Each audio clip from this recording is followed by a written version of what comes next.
পায়চারি করছে রাত, উত্তেজিত হয়ে নয়, বরং তীব্র রাগ নিয়ে। কিছুক্ষণ আগে রেহানা আনসারির সঙ্গে দ্রুত কথা শেষ করে আপাতত পায়চারিতে মগ্ন সে। ইমরানের ওপর সে কি পোক্ত, কখন কোথায় ওকে কথার মাধ্যমে হেনস্থা করে বসে নিজেও জানে না। সঙ্গে উত্তম মধ্যম ফ্রি গায়ে পড়ে ইসানার সঙ্গে কথা বলছে, অধিকার দেখাচ্ছে, যেটা তার একদম অপছন্দ। রাদের পায়চারির এক পর্যায়ে মুরাদের আগমন ঘটে। ওকে ক্রোধান্বিত দেখে কারণ ধরে ফেলে। মেজাজ আরেকটু বিগড়াতে সে বলল, শোন রাদ, ইমরানের সঙ্গে ইসানা আপুকে বেশ মানায়। আর এমনিতেও ইমরান ইসানা আপুর থেকে বড়। একদম পারফেক্ট জুটি হবে কি বলিস? কা টা ঘা এ নুনের ছিটে পড়েছে, জ্বলছে বিক্ষিপ্তভাবে। রাত ফুঁসে তাকিয়ে বলল, you made I hate this person. Stop it. তোর লাগছে কেন? তারও তো একটা ভবিষ্যৎ আছে তাই না? তো ইন্টারফেয়ার কে করল? তুই করছিস। Set up. কখনো স্টপ বলিস, কখনো সেট আপ বলিস। আসলে আমি করবটা কি? মেকি রাগ নিয়ে বলল মুরাদ। আপাতত তুই প্লিজ চুপ থাক, আমাকে ভাবতে দে। ভালোবাসা কিভাবে আপুকে বলবি সেটা? রাত তড়িঘড়ি হ্যাঁ বলে ফেলে। পরক্ষণেই তার মনে হয় সে ভুলে হ্যাঁ বলেছে। মুরাদের পানে তাকাতেই ওকে মিটমিটিয়ে হাসতে দেখে রাত দীর্ঘশ্বাস নিয়ে বেডে দপ করে বসে। মুরাদ হেসে রাদের পাশাপাশি বসে বলে, ভালোবাসা এমন একটি জিনিস যার উপরে আসে, তীব্রভাবে আসে। তুইও ভালোবাসা নামক রোগে নয় তয়। মেনে নে বিষয়টি। রাত নরম ভঙ্গিতে তাকিয়ে সরসা কণ্ঠে বলল, এটা ভালোবাসা? হুম। ইসানা আপুকে ভালোবেসে ফেলেছিস তুই? রাত নজর সরিয়ে নেয়। মস্তিষ্ক জুড়ে ইসানার সঙ্গে অতিবাহিত সময়গুলো ভাবছে। তার জীবনে প্রথম ভালোবাসা বলতে ইসানাই। সে কখনো ভালোবাসার স্বাদ গ্রহণ করেনি। লাইফে অনেক মেয়েদের কাছ থেকে প্রেমের প্রপোজাল পেয়েও প্রত্যাখ্যান করেছে। কোন গুণে, কোন মায়া মুগ্ধতায় ইসানার ওপর আটকে গেছে বেমালুম। হৃদমাঝারে বিন্দু বিন্দু ন্যায় বিশাল জায়গা করে নিয়েছে সে। রাদের চৈতন্য ফিরে মুরাদের স্পর্শে। কাঁধে হাত রেখে মুরাদ নরম স্বরে বলে, রাজ শোন, বল। সোহানার মতো ইসানা আপুর জীবন না। সে কিন্তু ছোট থেকেই অনেক কষ্ট করেছে। রাত প্রশ্নবোধক চাহনিতে তাকায়। ইসানার সম্পর্কে তার তেমন কোনো ধারণা নেই। মুরাদের মুখে ইসানার ক্লেশময় কথা শুনে কিছুটা থমকাল। মুরাদ হাত সরিয়ে সরু নিঃশ্বাস নেয়। বলে, সোহানা আমাকে সব বলেছে আপুর বিষয়ে। মামার সংসারে বড় হয়েছে সে। মামা পছন্দ করত না, এজন্য নানান কষ্ট পোহাতে হয়েছে। তার অমতে যৌতুক দিয়ে বিয়ে দেয় তার মামা। স্বামী আপুকে অস্বীকার করে পরদিনই পালিয়ে যায় বিদেশে। সেখানেও সুখী হতে পারেন না তিনি। 4 বছর শত বেদনা লাঞ্ছনা নিয়ে স্বামীর অপেক্ষায় সে বাড়িতেই রয়ে যায়। ফিরে না সে। শেষে ডিভোর্স পেপার পাঠান হয়। বিয়ের বন্ধন ছিন্ন করে সোহানার কাছে উঠে। সেখান থেকেই তার জব হয় তোর ফ্যাক্টরিতে। তোর অগ্রিম টাকাগুলো মামাতো বোনের বিয়ে উপলক্ষে দিয়েছে ইসানা আপু। রাদের মনে পড়ে সেদিনের কথা। জরিমানার টাকা চাওয়ার পর ইসানা টাকা নেই বলে জানিয়েছিল। এখন রাত টাকা না থাকার কারণটি বুঝতে পারে। তার প্রতি ভালোবাসাটা যেন তিরতির করে বৃদ্ধি পেল। তাকে ভালোবেসে আগলে রাখব। বিন্দুমাত্র কষ্ট তার ধারেকাছেও ঘেঁষতে দিব না। খুশি হলাম দোস্ত। মুরাদ হেসে বাহবা দিয়ে বলল, সে কি আমায় ভালোবাসবে? সপ্রশ্ন দৃষ্টিতে তাকিয়ে বলল, মন জয় করে নিতে হবে। নিরুত্তর থাকে রাত। মুরাদ রাতকে কিছু আইডিয়া দেয়। রাত সেগুলো মনোযোগ দিয়ে শুনতে থাকে। আন্ডারস্কোর। সকালে একসঙ্গে সবাই নাস্তা করছে। সবার খাওয়ার গতি দ্রুত হলেও ইসানা আনমনা হয়ে খাচ্ছে। চোখ হালকা লালচে, মুখে উদাসীনী ছাপ। রাত আর চোখে ইসানাকে বারবার খেয়াল করছে। মনে প্রশ্ন, কিন্তু জিজ্ঞেস করার ওই খুঁজে পাচ্ছে না। ভিতরটা তার বলছে কিছু একটা হয়েছে তার প্রিয়তমার। রাত সুপের বাটির মধ্যে চামিচটি রেখে সকলের উদ্দেশ্যে বলল, কাল গ্রিন কোম্পানির সিইও এর সঙ্গে দ্বিতীয় মিটিং। আজকে তোমরা নতুন শহরটি ঘুরে দেখতে পারো। ওয়াও, কোথায় যাওয়া যায় বলো তো রাত? খুশি মুখে বলল লিসা। No idea. রাত জবাব দিল, চলো সবাই একত্রে ঘুরতে যাই। Why not? খাবার খেয়ে রেডি হয়ে নেও সকলে। মুরাদ বলল, ওকে। যাওয়ার জন্য সকলে সম্মতি জানালেও ইসানা বলে না কিছু। সবার আগেভাগে খাবার অর্ধেক রেখে কামরাতে ফিরে আছে। রাত প্রচণ্ড অবাক হয়। কালকের দিন থেকেই ইসানার এমন অদ্ভুত আচরণ মানানসই নয়। জিজ্ঞেস করতেও দ্বিধাবোধ কাজ করছে। মুরাদ রাদের চিন্তিত ফেস দেখে বুঝে নেয় বিষয়টি। হঠাৎ রাদের হোয়াটসঅ্যাপে টেক্সট আসে। সেটি করেছে ইভান। ফোন ওপেন করে ইভানের বার্তাটি পড়ে কপাল কোঁচকায় রাত। কারণ ইভান ইসানার ফোন নাম্বার চাইছে। রাত প্রথমে দিতে না চাইলেও পরক্ষণে নাম্বার সেন্ড করে। ইভান থ্যাঙ্কস বার্তাটি পাঠিয়ে ইসানার নাম্বারে কল দেয়। বেডে উপর হয়ে শুয়েছিল ইসানা। কাল রাত তার নির্ঘুম কেটেছে। পুরো প্রহর কেটেছে যন্ত্রণাদায়ক পুরনো স্মৃতিতে।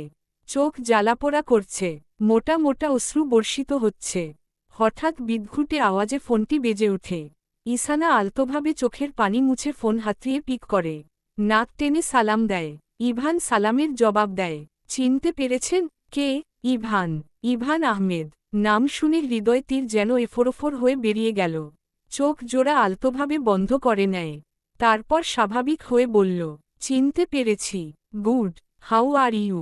বক্ষে শত বেদনা ধামাচাপা দিয়ে ইসানা বলে, আলহামদুলিল্লাহ। আপনি? ফাইন। কি করছেন? নাথিং। আমরা কি মিট করতে পারি? ইভানের এমন প্রশ্নে ইসানা অবাক হয় না, শান্তভাবে জবাব দেয়, আমি যেহেতু রাজ স্যারের এ, তার পারমিশন ছাড়া বাহিরে বের হওয়া নিষেধ। ওকে, কথাটা মাথায় রাখলাম। রাখছি। ঠিক আছে, টেক কেয়ার বাই। ইসানা ফোন রেখে সেভাবেই শুয়ে থাকে। টুপটাপ অশ্রুগুলো বর্ষিত হচ্ছে বিনা শব্দে। সন্ধ্যার দিকে রাত, মুরাদ বাহির থেকে হোটেলে ফিরে। তারা মূলত শপিং মলে গিয়েছিল শীতের পোশাক ক্রয়ের জন্য। ইসানা বাহিরে ঘুরতে যায়নি দেখে বাকিদেরও যাওয়া হয় না। এতে লিসা কিছুটা রেগে আছে। বাংলাদেশের তুলনায় আমেরিকায় অনেক শীত। নিজেদের জন্য ও লিসা, ইসানার পোশাক কিনেছে। রাত লিসার বেগটি মুরাদের হাতে ধরিয়ে দিয়ে বলল, তুই লিসাকে দিয়ে দিস। ইসানা আপুরটাও দে, আমি দিয়ে দেই। রাত সরু চোখে তাকায়। মুরাদ সিরিয়াস মুড নিয়ে বলে, তাকিয়ে লাভ নেই, বেগটি দে আমাকে। বলতে বলতে লিসা ও ইসানার দরজায় করাঘাত করল। রাত ব্যাগ পিছন দিকে সরিয়ে রাখে। মুরাদ পিছনে এসে নিতে নিলে এক প্রকার কারাকারির অবস্থা সৃষ্টি হয়। মুরাদ ছাড় বলছি, তুই ছেড়ে দে, ছাড়। বলেই মুরাদ রাতকে জোরেশোরে ধাক্কা দেয়। রাত পড়ে যেতে নেয় কিন্তু মুরাদের গলার মাফলারটি খপ করে ধরে ফেলে। যার দরুন মুরাদ নিয়ন্ত্রণ হারিয়ে রাদের ওপরে উপুর হয়ে পড়ে আর রাত দুপাশ করে ফ্লোরে চিত। ইতিমধ্যে ইসানা ও লিসা জনেই একসঙ্গে কামরা থেকে বের হয়। ওদের জনকে এই অবস্থায় দেখে কপালে ভাঁজ পড়ে। এই দৃশ্যটি ছিল হালুয়া মিশ্রিত সেদিনের নায়ক নায়িকাদের রোমান্টিক মুহূর্তের মতো। আজও তারা হতবিহ্বল। এ নিয়ে দ্বিতীয় বার হল তাদের এমন অবস্থায় দেখেছে তারা। রাত, মুরাদ জনি লজ্জায় মাখো মাখো। তাদের ইজ্জত ভ্রষ্ট। সময় বিলম্ব না করে জনে উঠে দাঁড়ায়। লিসা কপাল কুঁচকে জিজ্ঞেস করল, কি হচ্ছিল? এই ইডিয়েট আমাকে ধাক্কা দিয়েছে। মুরাদকে দেখিয়ে মেকি রাগ নিয়ে বলল, তাহলে মুরাদ কিভাবে পড়ল? আমার গলার মাফলার টেনে ধরেছিল। বুঝেছি, বুঝেছি, আর বলার প্রয়োজন নেই। ডেকেছ কেন সেটা বলো। মুরাদ শপিং বেগটি এগিয়ে দিয়ে অপরটি দিতে দ্রুত এগিয়ে যায় ইসানার দিকে। সেটি ইসানার নিকট এগিয়ে দিয়ে বলল, শীতের পোশাক আছে ভেতরে। ইসানা শুকনো মুখে থ্যাঙ্কস বলে ভেতরে চলে এলো। লিসা জানার উদ্দেশ্যে ব্যঙ্গ করে বলল, তোমাদের জানার বিহেভিয়ার কাপলসদের মতো।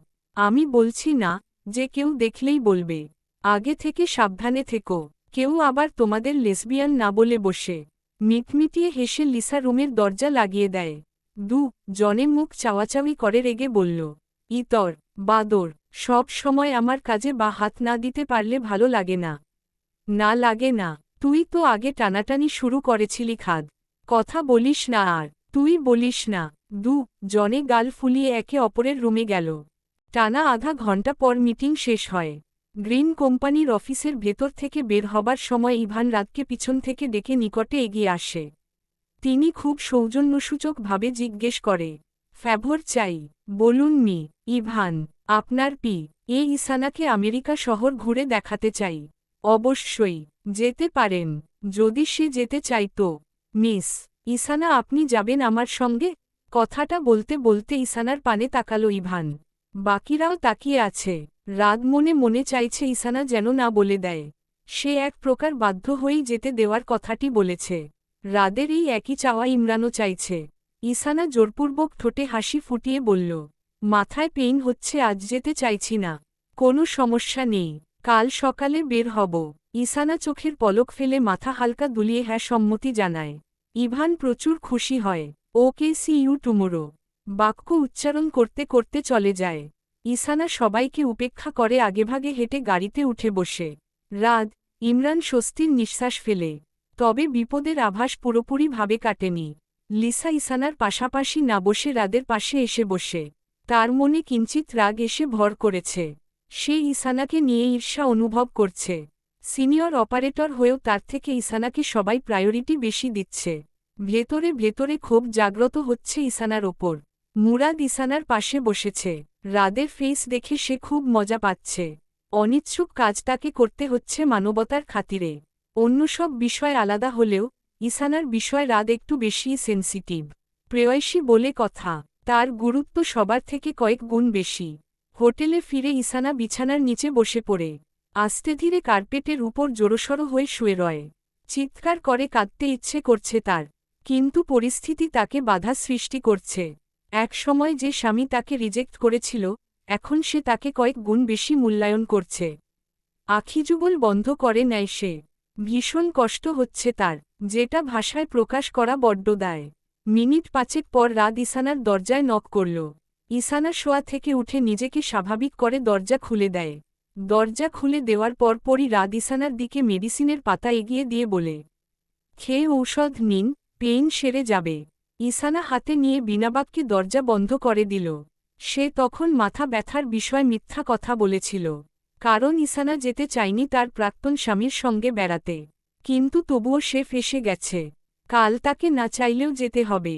এদিকে ইসানার নীরবতা রাতকে ভেতরে ভেতরে পীড়া দিচ্ছে। রুমের দিকে এগোতেই মুরাদ দরজার সামনে দাঁড়িয়ে হেলান দিয়ে বাক্য টেনে উচ্চারণ করল, কি? রাত কপাল কুঁচকে তাকিয়ে বলল, তোর কি সমস্যা? সেদিন আইডিয়া দিলি কিভাবে তাকে পটাবো, আর আজকাল দেখছি তুই সাহায্যের বদলে আমাকে ইরিটেট করছিস। তোর ব্যবহারে আমি ইরিটেট হওয়াই জীবনেও প্রেম না করার নতিজা এটা। তুই নিজেও তো করিসনি, সিঙ্গেল থেকেছিস, এখন আমাকে জ্ঞান দিচ্ছিস। তবুও তো আমারটা হলো, আমারটিও হবে। মুরাদ কানের মধ্যে কেনি আঙুল ঢুকিয়ে বিড়বিড় করে বলল, স্বপ্নে, বাস্তবে হবে, দেখা যাক। চ্যালেঞ্জ এক্সেন্টেড। আমি কোনো চ্যালেঞ্জ দিচ্ছি না। দিতে হবে, আপোষে না হলে জোর করে নিবি। রাত বিরক্ত হয়ে বিড়বিড় করে, ফালতু উচ্চারণ করে চলে গেল। মুরাদ শুনে ফেলে চেঁচিয়ে বলে, তুই ফালতু। রাত ওর এক পায়ের জুতো ছুঁড়ে দেয় মুরাদের নিকট। মুরাদ জুতোটি ক্যাচ ধরে ফেলে। রাত তৎক্ষণাৎ দরজা বন্ধ করে ফেলে। মুরাদ ছুঁড়ে দেওয়ার সুযোগ পায় না। রাগে নাকের পাটা ফুলিয়ে অগ্রসর হয় ভেতরের দিকে। সকাল 10টায় ইভান হোটেলের সামনে গাড়ি নিয়ে উপস্থিত হয় ইসানাকে পিক করতে। ইসানা 1 মিনিট পর বের হয় ভেতর থেকে। গাড়িতে বসার মুহূর্ত পর্যন্ত রাত ওপর থেকে ওকে দেখে ভেতরে এক রাশ ক্ষোভ চাপিয়ে রেখেছে।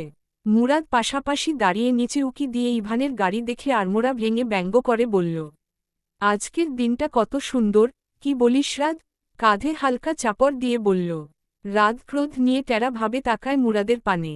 সেটি দেখে সে পুনরায় বলে, তুই তো কিছু করতে পারছিস না, অথচ দিনের মানুষটি তাকে নিয়ে লাস্টের অংশটুকু শীষ বাজিয়ে শেষ করল। তুই আমার বন্ধু না, একটা শত্রু। দাঁতে দাঁত চেপে বলল রাত। মুরাদ হেসে রাদের সঙ্গে হ্যান্ডশেক করে বলল, কংগ্রাচুলেশনস, বুঝতে পেরেছিস। সাতারা চিহ্নলা বলে মারতে উদ্যত হতেই মুরাদ এক ছুটে পালায়। রাত নিচের দিকে ঝুঁকে দেখে গাড়িটি আর নেই। হতাশাজনক সরু নিঃশ্বাস ফেলে সে হনলুলু এরিয়ার গ্রিন হাউস নামের এক রেস্টুরেন্টে ইসানাকে নিয়ে আসে ইভান।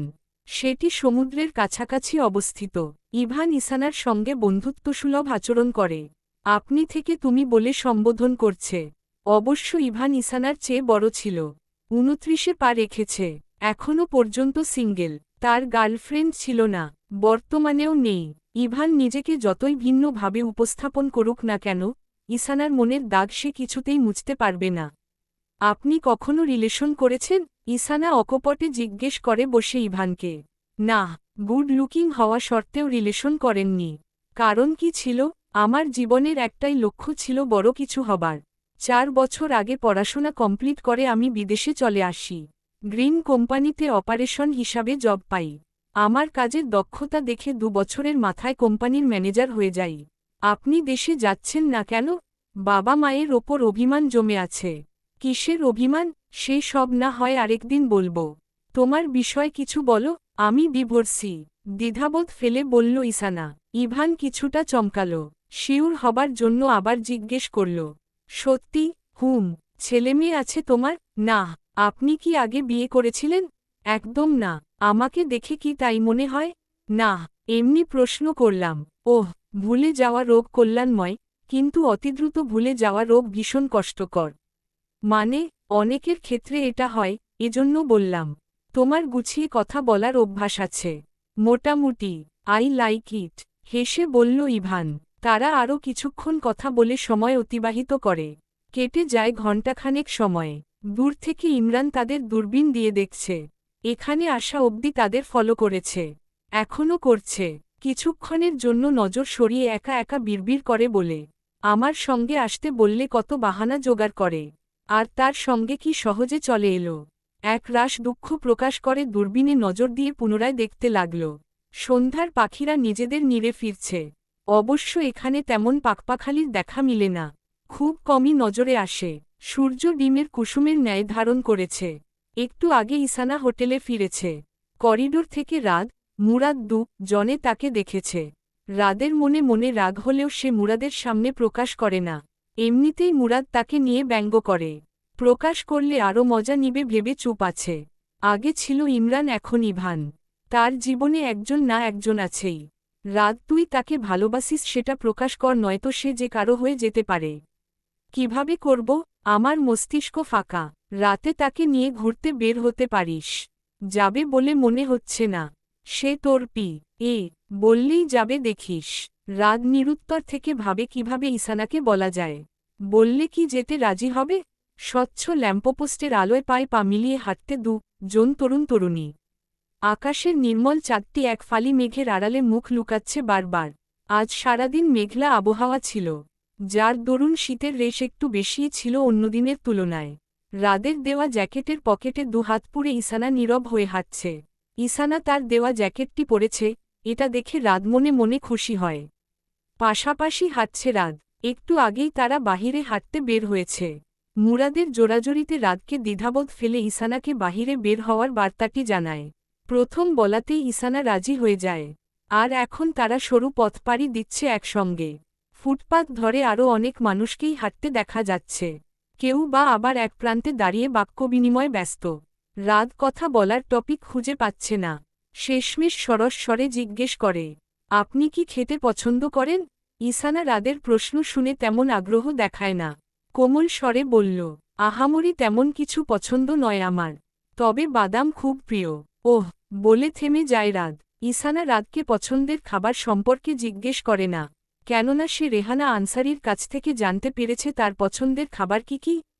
ইসানার নির্বতায় রাদ ফের বলে, আপনার প্রিয় রং কালো। আমারটি কি জিজ্ঞেস করবেন না?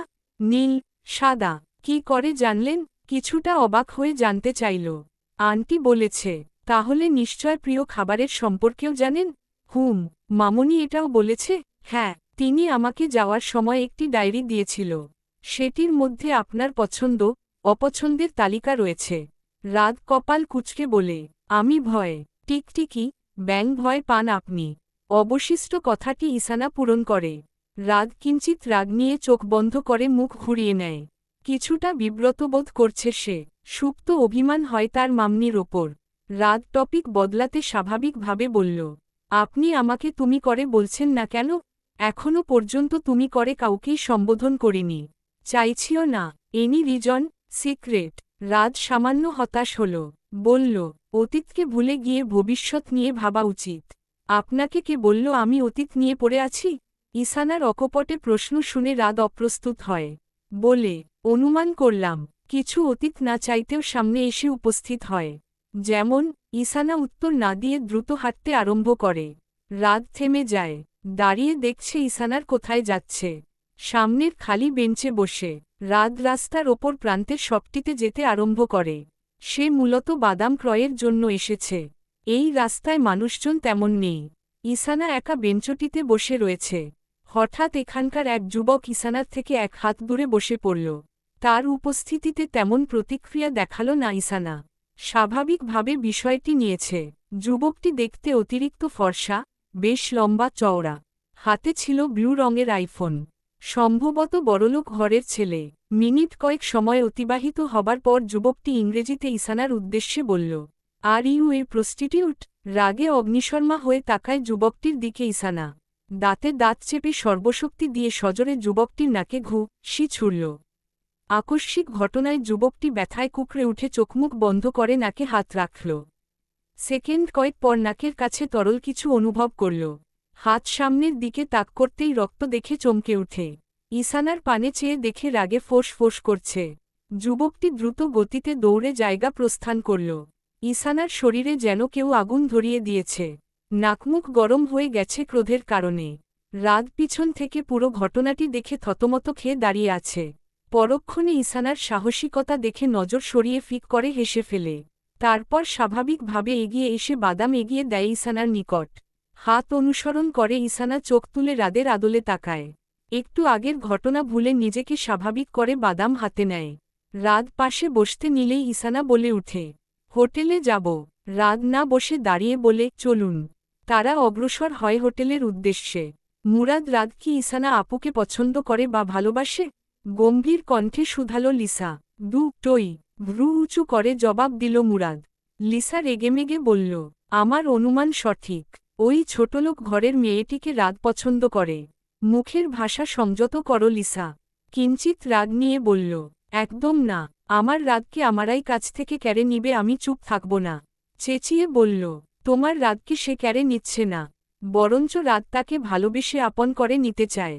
রাদের রুচি এত নিচে কিভাবে নেমেছে একটা মিডল ক্লাস মেয়েকে? আমি মানতে পারছি না। বাস্তবতা মেনে নিতে হবেই। সোহানার বিষয়টি না হয় মানা যায়, কিন্তু ঈশানা, সে তো ডিভোর্সি এবং বয়সেও বড়। ভালোবাসা কেবল রূপ যৌবন দেখেই হয় না লিসা। তুমি আমাকে যেটা বোঝাতে চাইছো আমি সেটা বুঝতে পারছি, কিন্তু আমি তাকে রাদের জীবনে কিছুতেই মেনে নিব না। যে সারা জীবন থাকবে সে যদি মেনে নেয় তাহলে তুমি কোন খাতের মুলা? কিছুটা ব্যঙ্গ করে বলল মুরাদ। লিসা আরও ক্ষেপে যায়, আঙুল তুলে বলে, রাতকে তুমি উস্কেছ। আমি আন্টিকে সব বলবো সব। বলে লিসা যাওয়ার ধরলে মুরাদ কাঠিন্য স্বরে ডেকে থামায়। লিসা থেমে যায়, কিন্তু ঘুরে তাকায় না। ইভান হোয়াটসঅ্যাপে বড় বোন শালিনীকে কল দিয়েছে। এতদিন পর ছোট ভাইয়ের ফোন পেয়ে খুশিতে রিসিভ করে। কেমন আছিস জিজ্ঞেস করে। ভালো। বাবা মা কেমন আছে? ভালো আছে। কতদিন পর কল দিলি? অভিমান সরেছে আমাদের ওপর থেকে?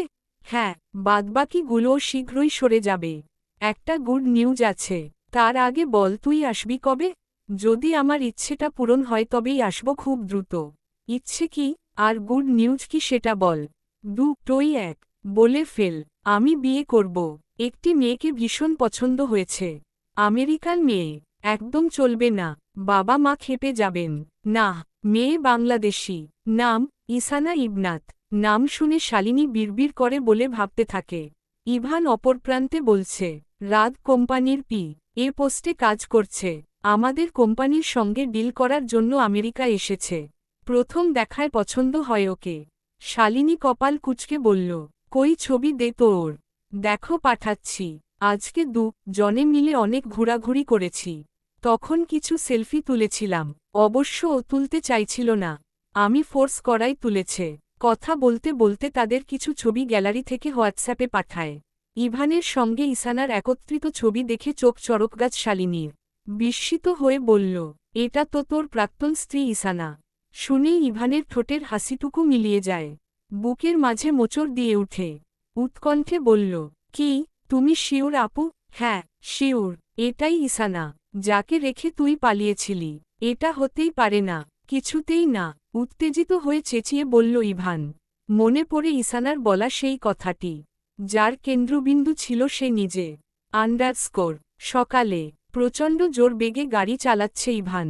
চেহারায় ফুটে আসে তীব্র রাগ। রাগের চোটে তিরতির করে ঠোঁট কাঁপছে। শালিনীর মুখে ঈশানার বিষয়ে সব শুনে ক্রোধে সারারাত সিগারেট ও মদের নেশার ঘোরে ছিল। নির্ঘুম কাটিয়ে দিয়েছে রাতটি। সে কিছুতেই ঈশানাকে প্রাক্তন স্ত্রী হিসাবে মেনে নিতে পারছে না। বিয়ের পর ঈশানার নাম তো দূর, চেহারা দেখার আগ্রহ জাগেনি তার মধ্যে। ভোরবেলায় চলে এসেছিল এয়ারপোর্টে। সেখানের পরই যাত্রা শুরু হয় তার নতুন জীবনের। ভুলে গিয়েছিল তার অতীত। ডিভোর্স পেপারে তার সাইন দিয়েই পাঠিয়েছিল। ইসানার নামসহ বাকি সব শালিনী যুক্ত করে দেয়। তার মধ্যে এখন একটিই ক্ষোভ কাজ করছে, মাত্রাতিরিক্ত কেন ইসানা তাকে বলেনি সেই তার প্রাক্তন স্ত্রী। মিনিট কয়েক পর গাড়ি হোটেলের সামনে এসে দাঁড়ায়। পার্ক না করেই ছুটে আসে হোটেলের ভেতরে। ইভানের অনুমান অনুযায়ী এখন ব্রেকফাস্ট করার সময়, তাই সে ক্যান্টিনে আসে। হনহনিয়ে আসতে দেখে অনেকেই তার দিকে উৎসুক দৃষ্টিতে তাকিয়ে আছে। সেখানেই তাদের সকলকে নাস্তা করতে দেখতে পায়। ইভানের নজর ইসানার ওপর পড়তেই ক্রোধ যেন দ্বিগুণ বেড়ে যায়। দ্রুত বেগে এগিয়ে এসে বাহু ধরে তুলেই কষিয়ে চড় দিল ইসানার গালে। সকলে ইভানের এমন আচরণে দাঁড়িয়ে যায়। হতভম্ব তারা। জটিল প্রশ্ন সবার মনে। আশেপাশের লোকজনও তাদের পানে তাকিয়ে রয়েছে। হঠাৎ এরূপ ঘটনা আশাহত। রাদের কপালে তীব্র থেকে তীব্র রাগ এসে ভর করে। বিনা কারণে ইভানের এমন সিনক্রিয়েট অস্বাভাবিক। ইসানা ঘাড় কাত করে দৃষ্টি নত করে সেভাবেই দাঁড়িয়ে রয়। ইভান উগ্রভাবে চেঁচিয়ে জিজ্ঞেস করে, কেন বলনি তুমি আমার প্রাক্তন স্ত্রী? কেন? এতক্ষণে তাদের প্রশ্নের জবাব মিলে। তবে থাপ্পড় দেওয়ার বিষয়টিতে বিরক্ত হয় ইভানের ওপর। কথা বলছো না কেন? আরও জোরে চোচালো ইভান। ইসানা টলমল অশ্রুসিক্ত চোখে ইভানের পানে চেয়ে তাচ্ছিল্য হাসে। বলে, কি বলতাম? আমি আপনার প্রাক্তন স্ত্রী, যাকে রেখে পালিয়েছিলেন। চিনতে পেরেছেন আমাকে? এসব বলতাম আপনাকে? এতটুকু বলে গাল বেয়ে নোনাজলগুলো মুছে নেয়। ফের বলে, কাল বিয়ের ব্যাপারে জিজ্ঞেস করার পর আপনি অস্বীকার করেন। তারপর আর কিভাবে বলবো আমি আপনার প্রাক্তন ছিলাম? না বলার কারণে আমার ওপর অনেক ক্ষোভ জমেছে আপনার। একবার ভাবুন তো আমার কতটা ক্ষোভ জমেছে এটা জেনে আপনি আমাকে রেখে পালিয়েছেন। অস্বীকার করেছেন পবিত্র কালেমা পড়ে বিয়ে করা স্ত্রীকে। প্রথম দিন আপনাকে দেখে, আপনার নাম শুনে বুঝেছি আপনি আমার প্রাক্তন। নিজেকে শক্ত রেখেছি, মানিয়ে চলার চেষ্টা করেছি। আমার ভাগ্যটা দেখুন, যে আমাকে প্রথমে অস্বীকার করেছে, সে এক দেখাতেই আমাকে পছন্দ করে ফেলেছে। ইসানা থেমে উল্টো হাতে চোখের পানি মুছে ফেলে। ইভান তখনও রাগান্বিত হয়ে তাকিয়ে আছে ইসানার ওপর। ইসানা স্বাভাবিক হয়ে বলে, যে তার পুরানো অতীতকে অস্বীকার করে, সেই মহামূল্যবান ব্যক্তির ওপর আমার কোনো ক্ষোভ নেই। আমি তাকে ক্ষমা করে দিয়েছি বহু আগেই। মাফ করবেন সত্যিটা লুকানোর জন্য। হাত জোর করে বলে ইসানা ক্যান্টিন ত্যাগ করে। মিনিট কয়েক পিনপতন নীরবতা ঘিরে ধরে তাদেরকে। আচমকা লিসা ইভানের নিকট এগিয়ে এসে সজোরে গালে একটি নিক্ষেপ করে। ইভান গালে হাত রেখে ক্রোধ চোখে লিসার পানে তাকায়। লিসা তেজি কণ্ঠে আঙুল তুলে বলে, এটা আপনি ডিজার্ভ করেন, ইসানা আপনা। ভদ্র সমাজে এখনও আপনার মতো কিছু অমানুষ রয়েছে। ওপর দিক থেকে তাদের একদম চেনা যায় না। লিসাও বাহিরের দিকে অগ্রসর হয়। ইভানের নিঃশ্বাস তীব্র হয়ে আসে রাগের বশে। লিসার যাওয়ার পানে ক্ষোভিত চোখে তাকিয়ে আছে। রাত এক কদম ইভানের সামনে রেখে মুরাদের পানে চেয়ে ক্রোধান্বিত কণ্ঠে শুধাল, ওনাকে জানিয়ে দে, ইসানার ধারেকাছেও যেন আসতে না দেখি। এবার ছেড়ে দিলেও পরের বার শেষ রক্ষে হবে না। গ্রিন কোম্পানির সব ডিল ক্যান্সেল করার কারণে ইভানের ওপর রেগে আছে কোম্পানির মালিক। তিনি ইভানকে নির্দেশ দেয় যেভাবেই হোক এই ডিল যেন ক্যান্সেল না হয়। শক্তপোক্ত মুখে মালিকের কথা শুনলেও সে নিজেও চাইছে না রাদের কোম্পানির সঙ্গে ডিল করতে। কিন্তু বসের আদেশ তাকে মেনে নিতে হবে বাধ্যতামূলক। রাদকে বহুবার কল দিয়েছে, কিন্তু রাদ কল পিক করেনি। বিক্ষিপ্ত রাগ নিয়ে ইনগোর করছে। রাতের ফ্লাইটে তারা বাংলাদেশের উদ্দেশ্যে রওনা হবে। কাপড়চোপড় গাছ করছে সকলে। ইসানা রুমেই রয়েছে। আজ সে কষ্ট অনুভব করছে না, বরঞ্চ তার হৃদয়ে শান্তি অনুভব করছে। হয়তো বেশি আঘাত সইতে সইতে মন ধীরে ধীরে পাথরে পরিণত হচ্ছে। ইমরান ইভানের ওপর প্রচণ্ড ক্ষেপে রয়েছে। শুধু পারছে না রাগ বাহিরে বের করতে। ইসানার জন্য মন জ্বলছে। ফ্লাইটে বসে কথা বলবে ভেবে নিজেকে স্বাভাবিক রাখে কিছুক্ষণের জন্য। অনবরত ফোন বাজছে। রাত ফোনের পাশে শান্তভাবে বসে রয়েছে। ক্যান্টিনের ঘটনাটি পুনরাবৃত্তিতে আওড়াচ্ছে। মাথা থেকে কিছুতেই যাচ্ছে না। আমেরিকায় আসার আগের কথা তার মনে উঠছে। ইসানা চেয়েছিল না আমেরিকায় আসতে, তার কারণে আসতে হয়েছে। এখন নিজেকে অপরাধী মনে হচ্ছে। যদি তাকে না আনত তাহলে হয়তো তাকে এমন হেনস্থা ও কষ্ট পেতে হতো না। না আসত তার অতীত সামনে। এসব ভেবে চোখজোড়া বন্ধ করে দীর্ঘশ্বাস ছাড়ে। পাশে তাকাতেই দেখে ফোন তখনও বাজছে। প্রচণ্ড ক্ষোভ নিয়ে রাত ফোন পিক করে। এক প্রকার খেকিয়ে বলে, নেক্সট টাইম কল দিলে আমার চেয়ে খারাপ জগতের কেউ হবে না বলে ফোন রেখে দেয়। ইভান বলার সুযোগটুকু পায় না। রাগ হয় তারও, তবুও নিজেকে শান্ত স্বাভাবিক রাখে। রাতে একসঙ্গে তারা এয়ারপোর্টে পৌঁছায়। সকলের সঙ্গে আসলেও মুখ দিয়ে একটি বাক্যও বের করেনি ইসানা। অতি শোকে আজ সে পাথর। এক ধ্যানে জানালা দিয়ে বাহিরে তাকিয়ে থাকে। প্লেন উঠতে আরম্ভ করে। ইসানার পাশে বসেছে লিসা। লিসা নিজেও ইসানাকে একা ছেড়ে দেয়। নিজ থেকে নিজেকে স্বাভাবিক করবে ভেবে লিসা ইসানাকে বিরক্ত করে না। তবে মনে মনে কষ্ট অনুভব করছে ইসানার জন্য। তার মধ্যে ইসানার প্রতি হিংসা, ক্ষোভ কোনোটিই এখন আর নেই। সব উবে গেছে।